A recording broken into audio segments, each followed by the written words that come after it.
Hello అండి, నమస్తే. Welcome to SA social content అండి ఫర్ టెట్ అండ్ డిఎస్సి.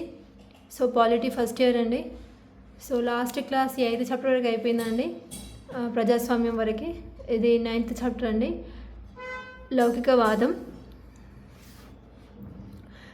లౌకికవాదం అర్థం, నిర్వచనాలు, లౌకికవాదం ఆవిర్భావం గురించి, లౌకికవాదం ముఖ్యాంశాలు, లక్షణాలు, లౌకిక రాజ్యం, మతరాజ్యం, భారతదేశపరంగా లౌకిక రాజ్యం, ఇవన్నీ ఇందులో చర్చించబోయే టాపిక్స్ అండి. సో ఇక్కడ ఫస్ట్ పరిచయం చూసుకుందామండి. లౌకికవాదం అనేది ఒక ప్రధానమైన సామాజిక రాజకీయ దృగ్విషయం. అనేక సమకాలీన ప్రపంచ దేశాలు తమ ప్రపంచ వ్యవహారాలలో లౌకికతను అనుసరిస్తున్నాయి. లౌకికవాదం ప్రత్యేకంగా మతంతో సంబంధం లేని స్వతంత్ర ఆదర్శాలను ప్రబోధిస్తుంది. ఇక్కడ ఏంటి లౌకికవాదం అంటే మీనింగ్ ఏంటి? ఇక్కడ మతంతో సంబంధం లేని స్వతంత్ర ఆదర్శాలను ప్రబోధిస్తుంది. ప్రభుత్వాలు మతంతో నిమిత్తం లేకుండా నైతికత, విద్య లాంటి సూత్రంపై ఆధారపడతాయని దృక్పథమే లౌకికవాదం. ఇక్కడ ఏంటి మెయిన్గా లౌకికవాదం అనేది దేనిపై డిపెండ్ అవుతుంది? ఇక్కడ ప్రభుత్వాలు మతంతో నిమిత్తం లేకుండా నైతికత, విద్య లాంటి సూత్రాలపై ఆధారపడతాయి అనేదే లౌకికవాదం అన్నమాట. ఇక్కడ వర్తమాన ప్రాపంచిక జీవనం దైవికమైనది కాకుండా కొన్ని నైతిక ప్రమాణాలు, పాలన నియమాలు, మానవ కార్యక్రమాలను నిర్ణయిస్తానని లౌకికవాదం పేర్కొంటుంది. ఏంటి ఇక్కడ కొన్ని ప్రమాణాలను, నైతిక ప్రమాణాలు, పాలన నియమాలు, మానవ కార్యకలాపాల గురించి నిర్వహిస్తుంది. లౌకికవాదం మతాన్ని దూషించదు. మతం, రాజ్యం అనే రెండు ప్రత్యేక విభాగాలని అది గట్టిగా ఉద్ఘాటించింది. ఏంటి ఇక్కడ మతం, రాజ్యం ఈ రెండు ప్రత్యేక విభాగాలని గట్టిగా ఉద్ఘాటించింది. ఓకేనా, ఈ రెండు సపరేట్ అనమాట, స్పెషల్. ఓకే, నెక్స్ట్ లౌకికవాదం అర్థం, నిర్వచనాలు. లౌకిక సెక్యులర్ అనే ఆంగ్ల పదానికి లాటిన్ భాషలో అర్థం ఇహలోకం, ఆఫ్ దిస్ వరల్డ్. ఈ పదం మతానికి వ్యతిరేకం అనే అర్థాన్ని సూచిస్తుంది. ఓకేనా అండి, వ్యతిరేకం. ఓకేనా, ఏ పదం ఇక్కడ? లౌకికవాదం అనే పదం అనేది ఇక్కడ మతానికి వ్యతిరేకం అనే అర్థాన్ని సూచిస్తుంది. మతానికి అనేది ఈ పదం వ్యతిరేకం. గ్రీకు భాషలోని అక్వాన్ పదానికి సమాన అర్థంగా ఉంది. ఓకేనా అండి, గ్రీకు భాషలో క్వాన్ అనే పదానికి సమాన అర్థంగా ఉంది. కొత్త నిబంధనలు న్యూ టెస్టిమెంట్లో వయస్సు, ఏజ్ లేదా కాలం పేర్కొనబడింది. ఆధునిక కాలంలో ఈ పదాన్ని మొదటిసారిగా 1851లో బ్రిటిష్ రచయిత జార్జ్ జాకబ్ హ్యూలోక్ ఉపయోగించారు. ఎవరికర మొట్టమొదటిసారిగా లౌకిక అనే పదాన్ని ఉపయోగించిన ఎవరిక? మనకి ఆధునిక కాలంలో ఈ పదాన్ని మొదటిసారిగా 1851 సంవత్సరంలో బ్రిటిష్ రచయిత జార్జ్ జాకబ్ హ్యూలోక్ ఉపయోగించాడు. లౌకికవాదం అనే పదాన్ని అనేక మంది రచయితలు, ప్రముఖులు వివిధ రకాలుగా నిర్వచించారు. ఓకేనండి, నెక్స్ట్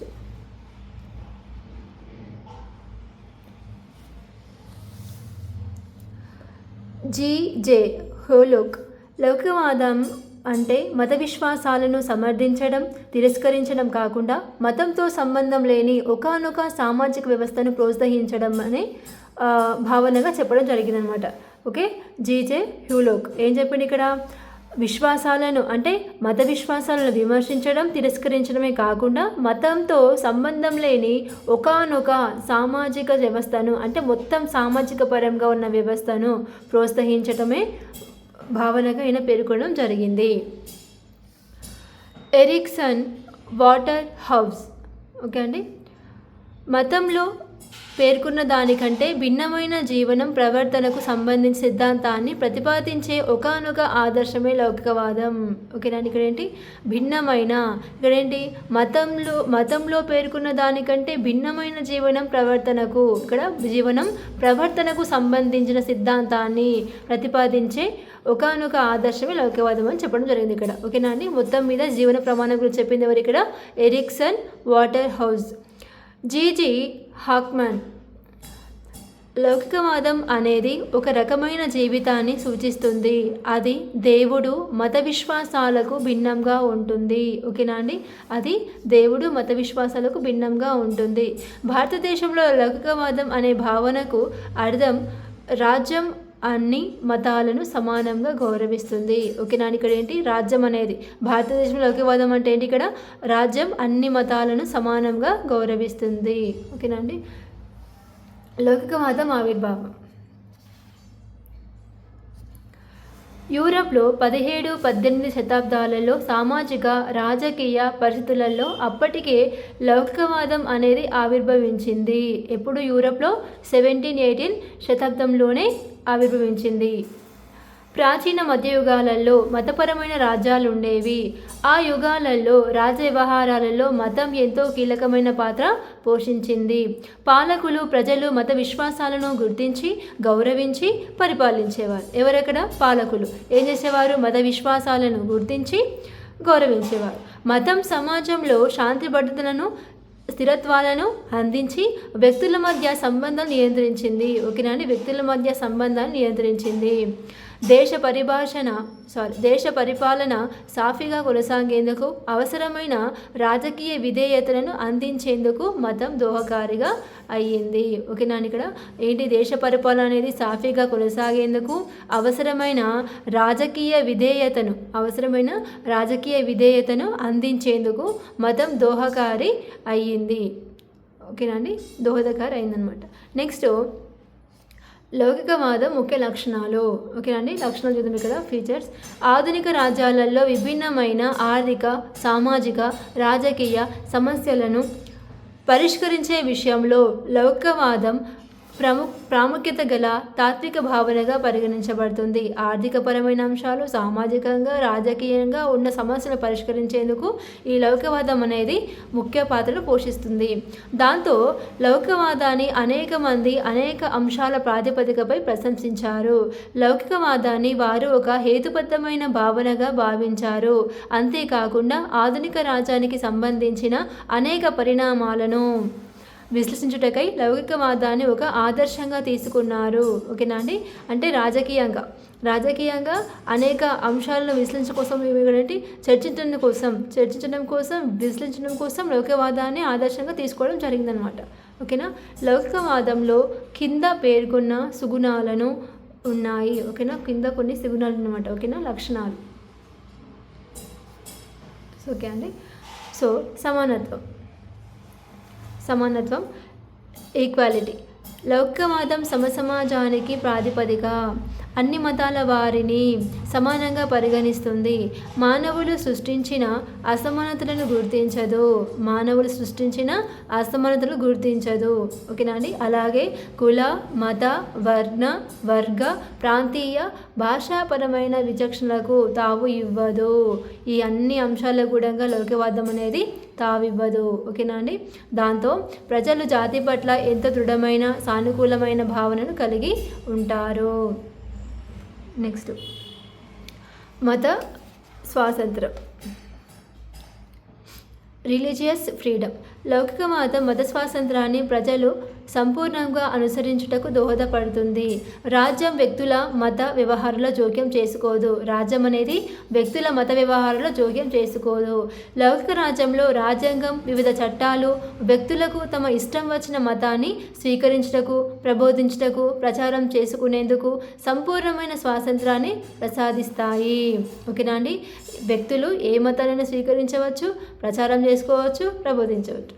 అంతేకాకుండా లౌకిక రాజ్యం వ్యక్తులకు ఆధునికాత్మిక దైవ సంబంధమైన భావాలు, విశ్వాసాలు, వాడుకలను వివిధ రూపాల్లో ప్రచారం చేసుకునేందుకు ఎటువంటి అవరోధాలు కల్పించదు. అంటే ప్రచారం అనేది చేసుకోవడానికి అవరోధాలు కనిపించదు అన్నమాట. ఓకేనా. నెక్స్ట్ ఓకే అండి, శాంతి భద్రతలు, లా అండ్ ఆర్డర్. వర్తమాన కాలంలో రాజ్యం, ప్రభుత్వం, ఇతర సంస్థలు ఎంతో విచారకరమైన, దుఃఖదాయకమైన మతానుకూల ఉద్యమాలను ప్రోత్సహించదు. ఓకేనా. ఇక్కడ విచారకరమైన, దుఃఖదాయకమైన మతానుకూల వ్యవస్థలు అనేది, ఉద్యమాలు అనేది ప్రోత్సహించదు అన్నమాట ఇక్కడ. నెక్స్ట్ లేదా ప్రత్యక్షంగా మద్దతు ఇవ్వదు. ఓకే, ప్రత్యక్షంగా మద్దతు కూడా ఇవ్వదన్నమాట. దాంతో విభిన్న మత సముదాయాలకు చెందిన ప్రజల మధ్య సామరస్యం సాధించడం అనేది పెద్ద సవాలుగా పరిణమించింది. అటువంటి సందర్భాల్లో లౌకికవాదం మతపరమైన ఘర్షణలకు, విద్వేషాలకు నివారించగలుగుతుంది. అంతిమంగా ప్రజల మధ్య మత సామరస్యాన్ని లౌకికవాదం పెంపొందించడం జరుగుతుంది. చివరికి ఏంటి ఇక్కడ ప్రజల మధ్య మత సామరస్యాన్ని అనేది పెంపొందిస్తుంది. సమన్యాయ పాలన, రూల్ ఆఫ్ లా. లౌకికవాదం సమన్యాయ పాలన అనే భావనకు ప్రాధాన్యతనిస్తుంది. లౌకికవాదాన్ని అనుసరించే రాజ్యం ఏ ఒక్క మతానికి కాకుండా అన్ని మతాలకు చెందిన ప్రజల ప్రయోజనాలను దృష్టిలో ఉంచుకొని చట్టాలను రూపొందించి అమలు చేస్తుంది. నిర్మాణ సమయంలో ప్రజలకు మత ఛాందస భావనలను పరిగణలోనికి తీసుకోదు. ఓకేనా అండి. చట్టం అమలులో కానీ చట్ట నిర్వహణలో కానీ ప్రజల యొక్క మతాలను అనేది అనుసరణలోకి తీసుకోదన్నమాట. ఓకేనా. అలాగే చట్ట నిర్మాణం, చట్టాల అమలు, చట్టాల వ్యాకరణంలో ప్రజలకు ఏ మతంతో సంబంధం లేకుండా లౌకిక రాజ్యం వ్యవహరిస్తుంది. చట్టాల నిర్మాణంలో కానీ అమలులో కానీ సేమ్ ఏ మతంతో సంబంధం లేకుండా లౌకిక రాజ్యం అనేది వ్యవహరిస్తుంది. దాంతో లౌకికవాదాన్ని అనుసరించే రాజ్యంలో ప్రజలు సంతృప్తిని, సంతోషాన్ని పొందుతారు. ఓకేనా అండి. నెక్స్ట్ సహనం, టాలరెన్స్. లౌకికవాదం సహనం, దయార్థ గుణాన్ని ప్రబోధిస్తుంది. విశ్వమానవ సౌభ్రతత్వాన్ని పెంపొందిస్తుంది. అది దాతృత్వం, జాలి, ప్రేమ, ఔదార్యం, అహింస వంటి మహోన్నత గుణాలను ప్రబోధించి ప్రచారం గావించి ఆచరణలో ఉంచుతుంది.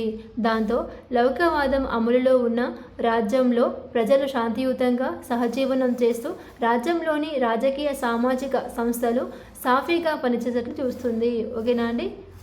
ఓకే. నెక్స్ట్ జాతీయ సమైక్యత, నేషనల్ ఇంటిగ్రేషన్. లౌకికవాదం ప్రజలలో జాతీయ సమైక్యత, సమగ్రత భావాలను పెంపొందించే ఉత్తమ సాధనంగా దోహదపడుతుంది. అంటే ఇక్కడ సమైక్యత, సమగ్రతను పెంపొందిస్తుంది. ఇక్కడ ప్రజలలో జాతీయ సమైక్యత అనేది భిన్నత్వంలో ఏకత్వ సాధనకు ఉత్తమ కారణంగా భావించబడుతుంది. ఏంటి ఇక్కడ భిన్నత్వంలో ఏకత్వానికి విభిన్న మతాలు, సంప్రదాయాలు అనుసరించే ప్రజల మధ్య ఐక్యత సాధిస్తుంది. ఓకేనా అండి. విభిన్న మతాలు, ఓకేనా, మతాలు అనుసరించే, సాంప్రదాయాలు అనుసరించే వాళ్ళ మధ్య ఏం చేస్తే ఇక్కడ ఐక్యమతాన్ని సాధిస్తుంది. మైనారిటీ రక్షణ. ఓకేనా. మైనారిటీ రక్షణ, ప్రొటెక్షన్ ఆఫ్ ద మైనారిటీస్.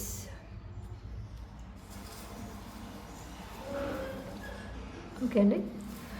లౌకికవాదం రాజ్యం అందరినీ ఒకే రకంగా ఆదరిస్తుంది.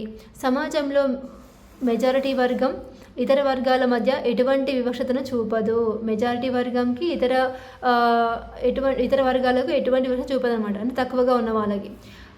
అదే సమయంలో మతపరమైన మెజారిటీ వర్గం ఆధిపత్యాల నుంచి మైనారిటీల వర్గాల ప్రయోజనాలను పరిరక్షిస్తుంది.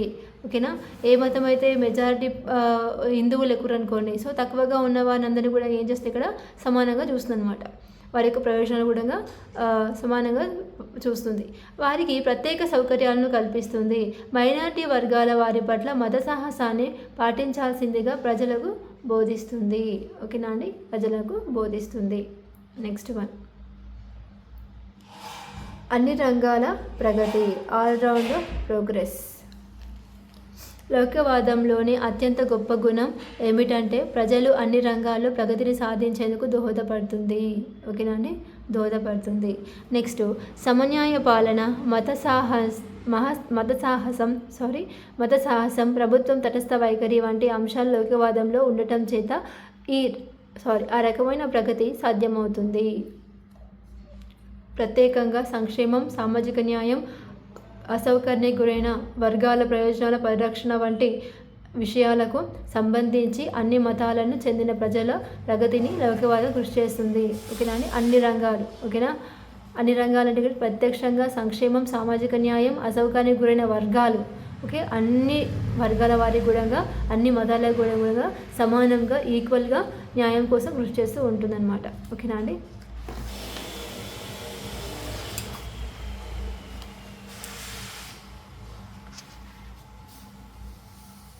నెక్స్ట్ లౌకిక రాజ్యం. ఆధునిక రాజ్యాలను లౌకిక రాజ్యాలు, మతపర రాజ్యాలుగా అని 2 రకాలుగా వర్గీకరించవచ్చు. అంటే ఇక్కడ ఏంటి ఫస్ట్ వన్ ఏంటి లౌకిక రాజ్యాలు, మతపరమైన రాజ్యాలు 2 రకాలుగా ఆధునిక రాజ్యాలను విభజించవచ్చు. రాజనీతి శాస్త్రంలో మేధావులు రాజ్యంలో మతం రాజకీయాలకు మధ్య ఉండే సంబంధాలు ఆధారంగా ఈ రకమైన వర్గీకరణ చేశారు. ఎందుకు చేసారు ఈ రకమైన వర్గీకరణ అంటే మతం రాజకీయాలకు మధ్య ఉండే సంబంధం ఆధారంగా చేయడం జరిగిందనమాట. ఓకేనా. గతంలో అనేక రాజ్యాలలో మతపరమైన ప్రభుత్వాలు వాడుకలో ఉన్నాయి. ప్రస్తుతం ఇరాన్, ఇరాక్ కొన్ని రాజ్యాలలో మాత్రమే రాజకీయాలు నిర్వహణ మతపరమైన సూత్రం ఆధారంగా నడబడుతున్నాయి. ఒకటేమో లౌకిక రాజ్యాలు, రెండవది మతపరమైన, రెండుగా విభజన జరిగింది ఇక్కడ. ఓకేనా. లౌకిక రాజ్యాన్ని ఒక రాజ్యంలోని అన్ని ముఖ్యమైన వ్యవహారాలకు లౌకికవాదం చురుకుగా వర్తింపజేసినప్పుడు మనం దీన్ని లౌకిక రాజ్యంగా పిలుస్తాం. అటువంటి రాజ్యం పూర్తిగా మతపరమైనది కాదని, అది తన అధికారిక మతాన్ని కలిగి ఉండదు. దీనిలో ప్రతి వ్యక్తికి తన వ్యక్తిగత జీవితంలో ఏదైనా మతం లేదా మతాన్ని అనుసరించే స్వేచ్ఛను ఇస్తుంది. ఇది తన ప్రగతికి లేదా ఇతర మార్గాల ద్వారా పన్నులు చెల్లించడం ద్వారా ఏదైనా మతాన్ని ప్రోత్సహించడానికి, అతన్ని త్యజించడానికి, మరొకరి మతాన్ని స్వీకరించడానికి స్వేచ్ఛ ఉంటుంది. ఓకేనా అండి. ఓకేనా. ఓకే. తన వ్యక్తి తన సొంత మతాన్ని అదేవిధంగా త్యజించడానికి, మరొకరి మతాన్ని స్వీకరించడానికి స్వేచ్ఛ ఉంటుంది. ఏ లౌకిక రాజ్యం దాని పౌరులకు ఎలాంటి మతపరమైన నమ్మకాలను నిర్దేశించదు. ఓకేనా. ఏ లౌకిక రాజ్యం కూడా పౌరులకు ఇక్కడ ఏంటి ఎలాంటి మతపరమైన నమ్మకాలను అనేది నిర్దేశించదు. ఒక లౌకిక రాజ్యం ఒక మతభ్రష్ట రాజ్యం కాదు. మతం విషయంలో తటస్థంగా ఉంటుందని అర్థం.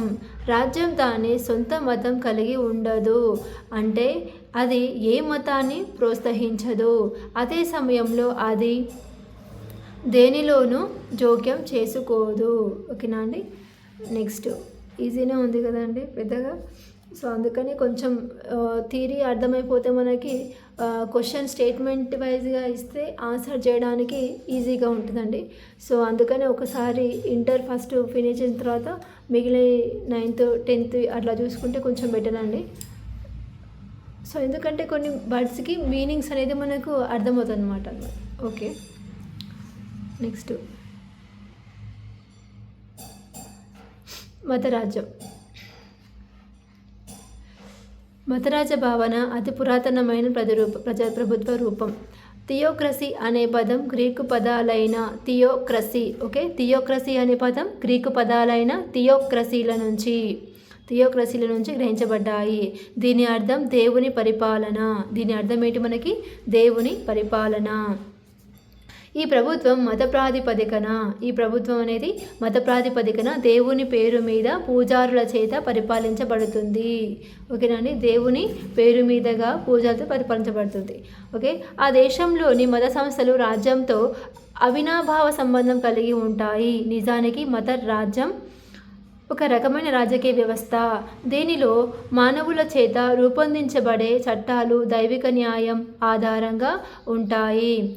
మతపరమైన చట్టాలే ఆ దేశపు పాలనా చట్టంలుగా చెలామణి అవుతాయి. ఏంటి ఇక్కడ మతపరమైన చట్టాలే ఆ దేశ పాలనా చట్టాలుగా చెలామణి అవుతాయి. అదేవిధంగా దేవుని ప్రతినిధిగా భావించే వ్యక్తియే ఆ దేశపు మతానికి రాజ్యానికి అధిపతిగా పరిగణించబడతాడు.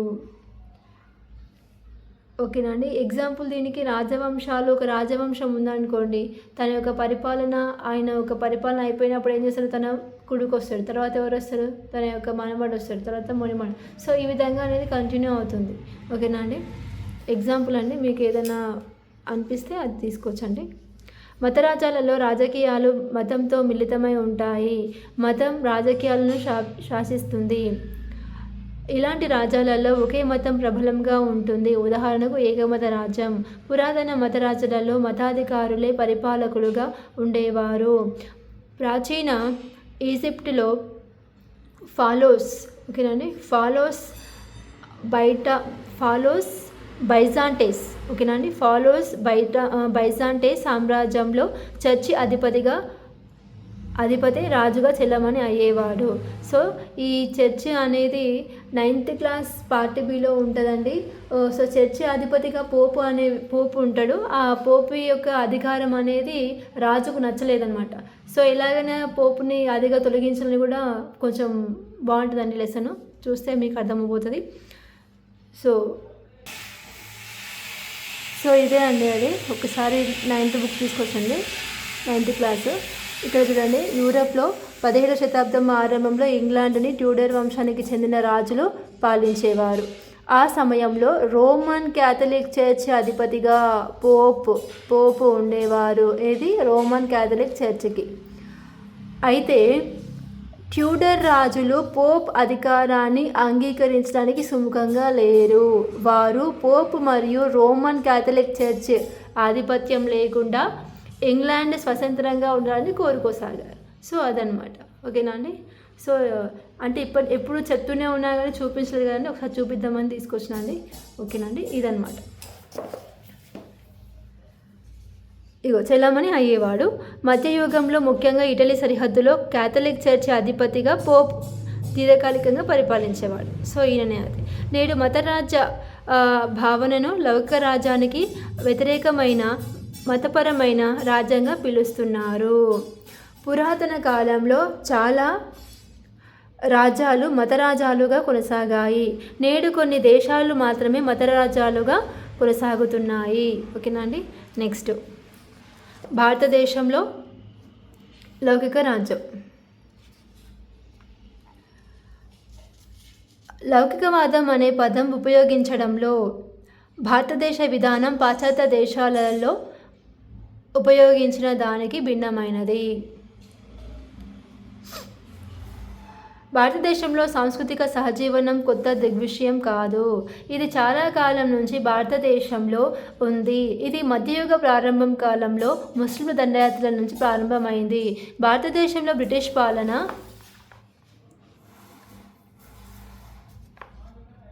క్రైస్తవ మతాన్ని పరిచయం చేసింది. అనేక క్రిస్టియన్లు మిషనరీలు భారతదేశంలో పాఠశాలలు ప్రార్థనాశాలను ఏర్పాటు చేశారు. బ్రిటిష్ ప్రభుత్వ పాలన భారతదేశంలో అనేక విద్యా సంస్థలను ప్రారంభించడానికి శాస్త్ర విజ్ఞానానికి ప్రాముఖ్యతను కల్పించింది. అదే సమయంలో భారతదేశంలోని రెండు ప్రధాన మతాలైన హిందువులు మహమ్మదీయుల మధ్య మతపరమైన విషబీజాలను నాటింది. అందులో భాగంగా చట్టసభలలో మహమ్మదీయులకు ప్రత్యేక స్థానాలను కేటాయించి జనాభా పరిణామం ఆధారంగా బ్రిటిష్ పాలకులు హిందువులకు మహమ్మదీయులకు ప్రాధాన్యతనివ్వటంతో మత అంశాల ప్రాతిపదికన భారతీయుల మధ్య పొరుపచ్చాలు వచ్చాయి. అంటే అసమానతలు రావడం జరిగింది. భారతదేశానికి స్వాతంత్రం సిద్ధించిన తర్వాత ఆమోదించబడిన భారత రాజ్యాంగం లౌకికవాదాన్ని భారతదేశ గణతంత్ర వ్యవస్థకు ప్రధాన ఆలంబనగా పేర్కొన్నది. దాని ప్రకారం భారత రాజ్యాంగం భారతదేశాన్ని లౌకిక రాజ్యాంగం ప్రకటించింది. ఓకేనా. భారత రాజ్యాంగం భారతదేశాన్ని లౌకిక రాజ్యాంగం ప్రకటించింది.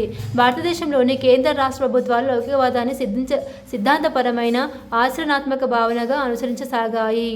చట్ట నిర్మాణం, దాని అమలు, రాజ్య పరిపాలనకు సంబంధించిన వ్యవహారాలలో ఆ ప్రభుత్వాలు ఏ మతాన్ని అనుసరించరాదని భారత రాజ్యాంగం పేర్కొంది. భారతీయులు తమకు ఇష్టమైన మత విశ్వాసాలను ప్రబోధించుకునేందుకు, ప్రచారం గావించేందుకు, సంపూర్ణమైన మత స్వాతంత్రాన్ని కలిగి ఉండేందుకు భారత రాజ్యాంగం వీలు కల్పించింది. భారతదేశంలో రాజ్యం మతానుకూలమైనది కాదు, మత వ్యతిరేకమైనది కాదు. అందుకు బదులుగా అది రాజ్య వ్యవహారాలలో తటస్థ వైఖరిని అనుసరిస్తుంది. భారత రాజ్యాంగం మత ఆధారంగా ప్రజలపై పన్నులు విధించి వసూలు చేసేందుకు వీలు కల్పించలేదు. ఓకేనా అండి. ఇక్కడ ఏంటి, మతం ఆధారంగా ప్రజలపై పన్నులు అంటే పన్నులు విధించే అవకాశం అనేది కల్పించలేదన్నమాట. అంటే వీలు లేదు అనమాట. ఓకేనా. కేంద్ర రాష్ట్ర ప్రభుత్వాలు ఆర్థిక నిధులతో సంపూర్ణంగా కానీ పాక్షికంగా కానీ నిర్వహించబడే విద్యా సంస్థలలో మతం ఆధారంగా ప్రవేశాలను నిషేధించమని పేర్కొంది. ఓకేనా అండి. మతం ఆధారంగా విద్యా సంస్థలకు ప్రవేశం అనేది విరుద్ధం. అలాగే పైన పేర్కొన్న సంస్థలలో మతబోధనకు నిషేధించింది. కాబట్టి రాజ్యాంగపరమైన అంశాల ప్రకారం లౌకికవాదానికి ఎంతో ప్రాముఖ్యత ఉందని చెప్పవచ్చు. ముగింపండి. లాస్ట్, మధ్యయుగంలో పాశ్చాత్య క్రిస్టియన్ల ప్రపంచం సాక్ష్యంగా ఉన్న యూరపే కదండి, యూరప్ 17th శతాబ్దం అండి. చర్చీల మధ్య వివాదాల కారణంగా లౌకికవాద భావన మొదలైంది. పాశ్చాత్య దేశాలలో లౌకికవాద సమస్యకు భారతదేశంలో పోల్చి చూస్తే అది పూర్తిగా భిన్నమైంది. అంటే ఇక్కడ ఏంటండి, లౌకికవాదం అనేది మెయిన్ ఎక్కడ ప్రారంభమైంది అని చెప్తే ఏం చెప్తారు ఇక్కడ, మధ్యయుగంలోనే పాశ్చాత్య దేశంలో. యూరప్లో ఇంతకుముందు చెప్పుకున్నా కానీ 1718 అనేది ఒక 16 ఒక నిమిషం ఇగోనండి. లౌకికవాదం ఎక్కడ వచ్చింది, ఇక్కడ మెయిన్ ఆవిర్భావం యూరప్లో 1718. సో ఇదే అండి మనకి. నెక్స్ట్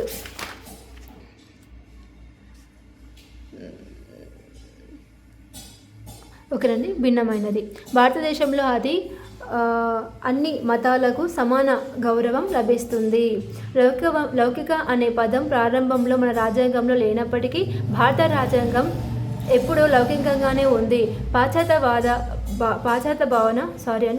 భావన నుంచి భారతీయ లౌకికవాదం ఎలా భిన్నమో చర్చించాం.